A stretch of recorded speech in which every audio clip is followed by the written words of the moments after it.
Hi there again, this is Sandeep Sharma as Electron X here with another video in the series for you. This video will be about Arduino, and just like my previous video, we will also go through its components and its uses. But before beginning, if you find this channel interesting but you are still not following me on Instagram and YouTube, please do so. I post my updates regularly on Instagram and YouTube has all the details about what I do. So, let's begin. Here is a picture of an Arduino board for you, along with its logo. We are going to discuss about the hardware components on one of the most popular Arduino board releases, along with some brief brushing up on other topics as well.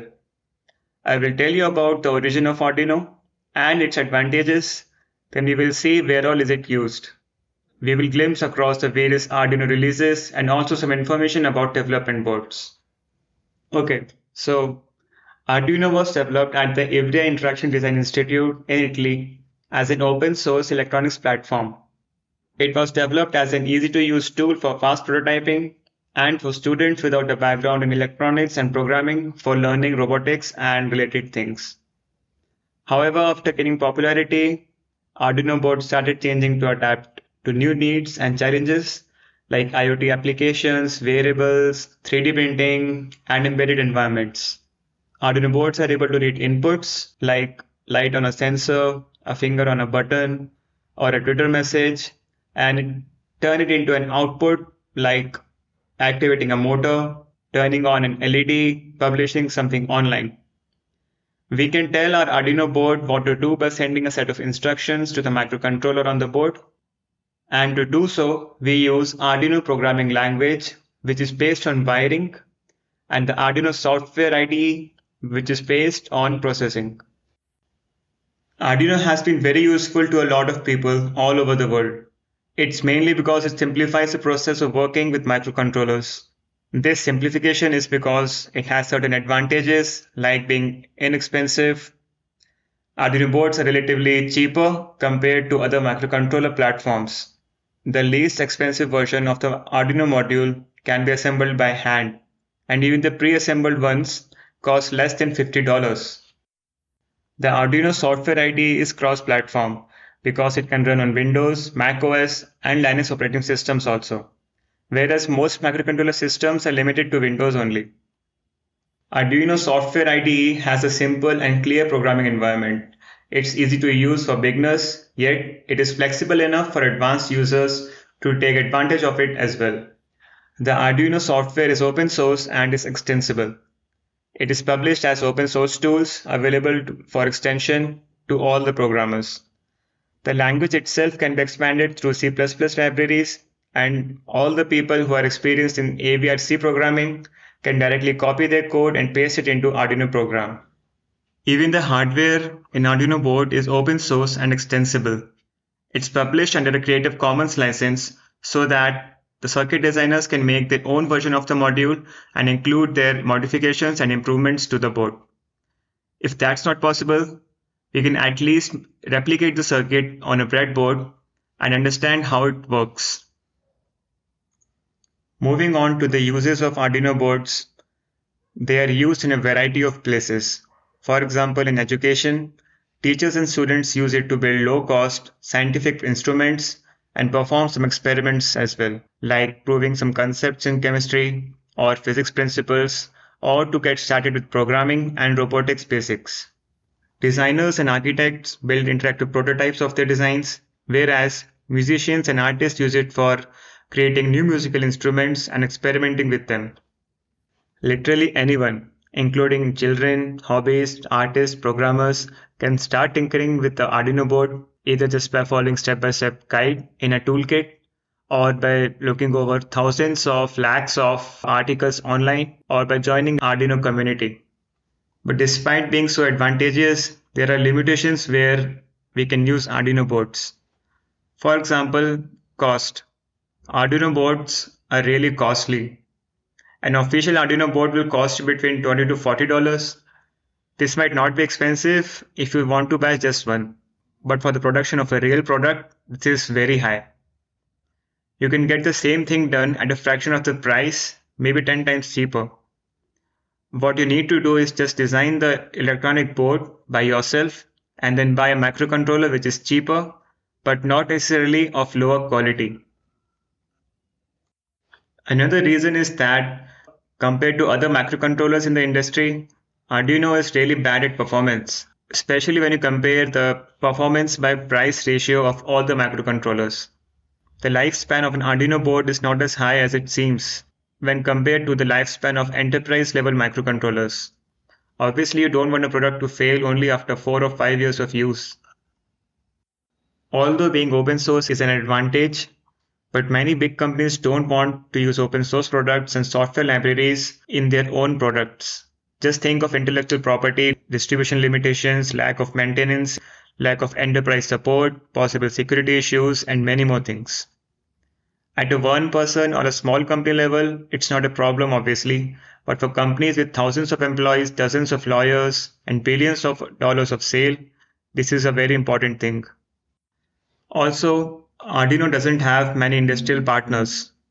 If you go to an industrial exhibition anywhere in the world, chances are that you will see STM, Microchip, Siemens, and some more companies. These are the companies which are searching for industrial partnerships regularly so that they can conquer more shares of the market. By being active in this, they will obviously have a big advantage over Arduino. Another thing is about debugging and development tools and environments. At a first glance, it may seem good, but Arduino debugging is just not existing. There is no proper debugger on the Arduino, and Arduino IDE is okay and very far from being powerful. And it's also sometimes quite buggy. There are thousands of libraries, but those libraries are not tested. Whereas industrial microcontrollers often come with a full IDE and with all possible debugging options and many tested libraries to use. Despite all this, people still use Arduino to a great extent, and it's a really great development board to use. We don't need to know a lot of things to get started with Arduino. The hardware and programming are really simplified. We don't need to learn a lot of theory to get started with Arduino. We can start with experiments right away and learn along the way. And there is a huge community online which can help you if you need help, like forums, courses, and videos. And we can get our hands on plug and play type of Arduino compatible devices, actuators, sensors, so that we can build a complete application very fast. I would say go for Arduino if you're learning about embedded systems or if you want to develop a prototype really fast. Then, as you start to learn more and make progress, you should switch to more advanced and suitable boards and microcontrollers. Alright, let's now look at some of the releases of Arduino board over the past few years. I would advise you to please pause the video and have a look at the table. We are going to discuss about the hardware components in one of the most famous release of Arduino board, which is Arduino Uno R3. Before talking about hardware components, I wanted to tell you about the development boards. Besides Arduino, also there are several development boards from companies like MSP430 from Texas Instruments, Node MCU, STM32 Nucleo from STM. All these are development boards which can be used besides Arduino boards. All such development boards are made for learning purposes mostly, but they can also be used for industrial applications. These boards are used for prototyping products before releasing a main product and in testing and debugging purposes also. These boards are basically printed circuit boards with a microcontroller or a microprocessor mounted on them with few other hardware components. They are meant for system designers to become acquainted with programming on a processor and also to develop and test projects.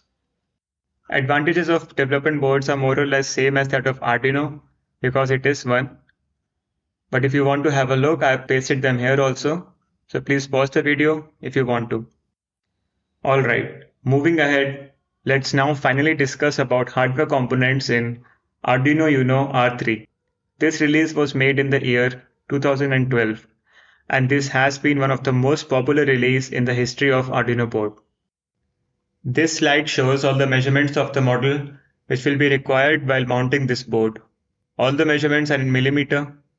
If you want to continue looking at it, please pause the video. Otherwise, let's move ahead.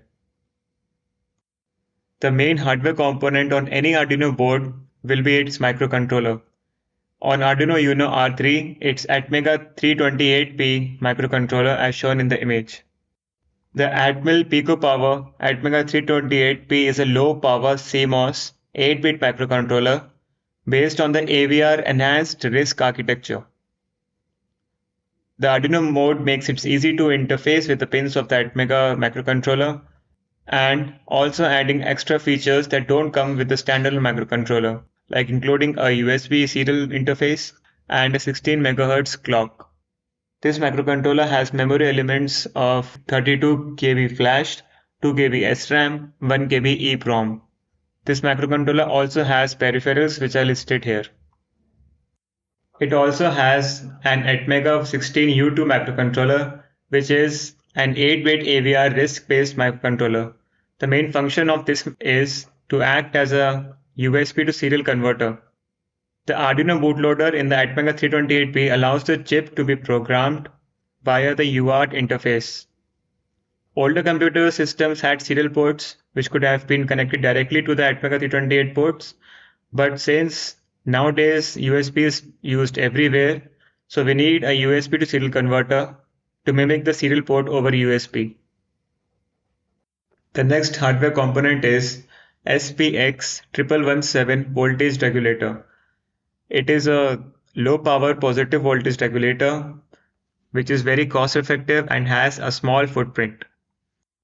It's an excellent choice for use in battery powered applications and portable computers. It gives 800 mA output current with guaranteed 1 ampere peak current. It has a very low quiescent current and a low dropout voltage of 1.1 volt at 800 mA. This chip is available in fixed or adjustable output voltages as written here. Generally, a 2.2 microfarad capacitor is sufficient for most applications, but we can also use up to 10 microfarad for stability. It also has one Quartz crystal oscillator, which provides a frequency of 16 MHz to the chip. These circuits are there to give a constant clock source to the IC. Using an external clock oscillator, Arduino can not only calculate time and synchronize the internal operations, but also communicate with external circuits. How it works is a voltage signal from a Quartz resonator is given to the crystal oscillator circuit, which generates oscillations according to it, amplify the signal and feed it back to the Quartz resonator. Cut and size of Quartz crystal determines the resonant frequency. There are two ICSP headers on Arduino board. One is for the microcontroller Atmega 328P and another one for Atmega 16U2.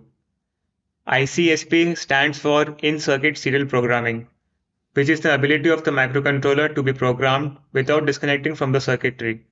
This header is physically available on the Arduino board in the form of 6 pins, and there are two such ICSP headers. In general practice, a bootloader program is used to program the microcontroller, but if in case that program is missing or is damaged, then these headers can be used instead.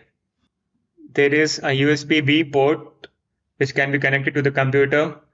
This USB port is connected internally to the Atmega 16U2 microcontroller. There is a reset button present on the board. Pressing this button has the same effect as disconnecting and reconnecting to the power supply. The board will wait briefly after the reset button is pressed for a new program to be uploaded. Then it will start executing any instructions in the stored program from the beginning. Alright, this marks the end of my second video. In next few weeks, I will be making more such videos for this playlist. So make sure you like, subscribe and press the bell icon for getting regular updates. And please don't forget to give your suggestions in the comment box. Thank you and have a good day.